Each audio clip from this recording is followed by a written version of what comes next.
किसी ने बड़े कमाल की बात कही है कि हमें अपना ज़मीर बेचना नहीं आया, वरना इस दुनिया में पैसा कमाना इतना मुश्किल भी नहीं था। नमस्ते दोस्तों, मेरा नाम है आरजे कार्तिक। आपका स्वागत है एक नई कहानी में।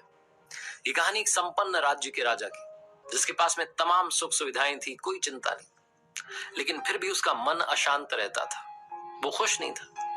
उसने पंडितों को बुलाया, ज्योतिषों को बुलाया, विद्वानों को बुलाया, किसी ने अंगूठी पहनाई, किसी ने यज्ञ करवा दिया, लेकिन वो अशांति खत्म नहीं हुई। उस राजा की एक अच्छी बात थी, वो भेष बदल करके अपने राज्य का दौरा करता था, सुख दुख जानने के लिए जनता के घूमता था। एक बार वो भेष बदल करके सेठ जी के भेष में घूम रहा था। घूमते घूमते एक खेत के पास पहुंचा। उसने देखा कि किसान जो था वो अपना काम करके पेड़ की छाया में भोजन कर रहा था।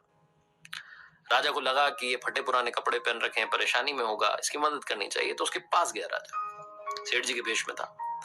जाकर के उस किसान से कहा कि अरे, आपके खेत के पास में 4 स्वर्ण मुद्राएं मिली हैं, रख लीजिए। गोल्ड कॉइन्स देने की कोशिश की। किसान ने कहा, अरे नहीं साहब, मेरे नहीं है। सेठ जी, आप किसी और को देना, मेरे नहीं है ये। फिर से राजा ने भेष बदला था सेठ जी के उसमें। तो उसने कहा कि ये आप ही के खेत के पास मिले, मुझे कोई मिला नहीं है, आप ही के हुए, कि आपके खेत के पास में मिले, आपके हुए, आप तो रख लीजिए। फिर से किसान ने मना कर दिया कि नहीं चाहिए साहब, मैं 4 आने कमाता हूं, खुश हूं, ये किसी जरूरतमंद को दे देना, मेरे काम के नहीं है। जो सेठ बना हुआ था राजा, उसने फिर कहा कि आप क्या बात कर रहे हैं, घर आई हुई लक्ष्मी को कोई मना करता है? और एक बात बताइए, 4 आने में आपका खर्चा निकल जाता है? और जो किसान था उसने कहा कि हाँ जी साहब, 4 आने में खर्चा निकल जाता है। राजा थोड़ा और जानना चाह रहा था कि 4 आने में कैसे खर्चा निकलता है, तो पूछा कि कैसे आप खर्चा चलाते हो?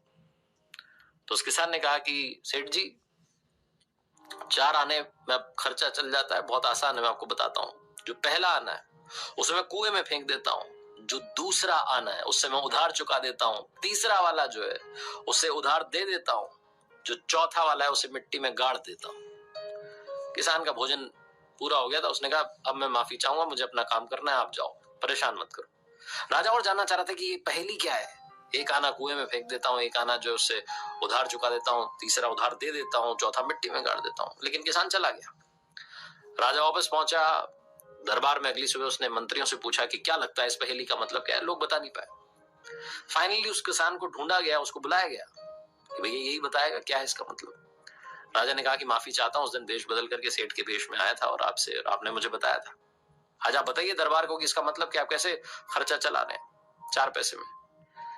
तो किसान ने कहा कि आपको बताया था ना, 1 पैसा कुएं में फेंक देता हूं, यानी कि अपने परिवार के पालन पोषण में लगा देता हूं, खर्चा चलाता हूं घर का। दूसरा जो आना है, जो दूसरा पैसा है, उससे उधार चुकाता हूं। मेरे पेरेंट्स ने मेरी सेवा की, मुझे इतना बड़ा किया, उनकी सेवा में पैसा लगाता हूं। तीसरा वाला उधार देता हूं, यानी कि अपने बच्चों की शिक्षा में, उनके एजुकेशन में, उनके लिए खर्च करता हूं। और चौथा वाला मिट्टी में गाड़ देता हूं, यानी कि सेविंग कर रहा हूं, बचत करता हूं, ताकि कभी मुश्किल आए तो मुझे किसी से पैसा मांगना ना पड़े।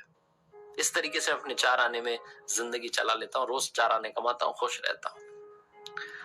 दरबार में तालियां बजने लगी और राजा को समझ में आ गया कि प्रसन्नता, खुशी, हैप्पीनेस पैसा कमाने में नहीं है, बल्कि उसका सही इस्तेमाल करने में। सही इस्तेमाल करेंगे तो खुश रहेंगे, शांति बनी रहेगी। ये 4 आने वाला फॉर्मूला आप भी अपनी लाइफ में इंप्लीमेंट कर सकते हैं। एक बार फिर से वही कहूंगा जो अक्सर कहता हूं, ऊपर वाले के आशीर्वाद के साथ, अपनी सच्ची मेहनत के साथ और अपनों के प्यार के साथ कर दिखाओ कुछ ऐसा कि दुनिया करना चाहे आपके जैसा।